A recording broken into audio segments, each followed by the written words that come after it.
Welcome to Coffee Heaven, aka Sam James Roaster. After consuming countless bags of coffee beans from Sam, I finally got to see all the magic behind the scene. First, when I arrived, we started off with a cup of brewed coffee before getting on with the tour. It was a rainy day in Toronto, and that just set the perfect setting for being inside surrounded by freshly roasted coffee beans. There was a lot going on in the roaster. First of all, let me preface this one more time that this was a literal coffee heaven.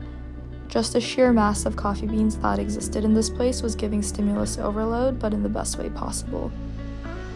I also saw buckets on buckets of my favorite roast butter knife, and if there was a ball pit filled with it, I'd probably be the first to jump in and never come out.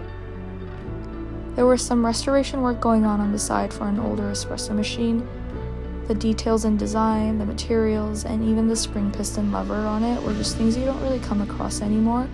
It almost felt like seeing a historical artifact. The roasting process was also something I never got to see in person until this day, so it was definitely an eye-opening experience to see how much attention to detail, sweat, and effort went into making sure only the best beans made it out alive, packaged, and then sent to your door. I noticed the duality that existed in the space. There were quirky little details around the roaster that made sure it was obvious you were in Sam's turf.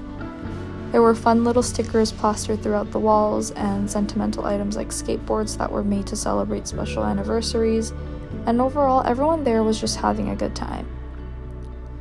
Simultaneously, some serious business was going down. Bruce was on the computer tracking and controlling the roasting process. He was tracking temperatures and monitoring the entire thing, making sure that nothing's getting burnt. The tour was a great experience to learn more about coffee in general, but also I got to learn more about Sam's philosophy around it.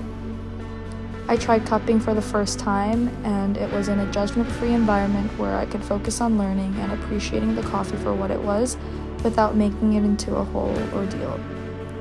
I like that Sam was able to translate his knowledge into something enjoyable without compromising content. I definitely left the roaster with a lot of inspiration, new knowledge, and admiration for the whole team.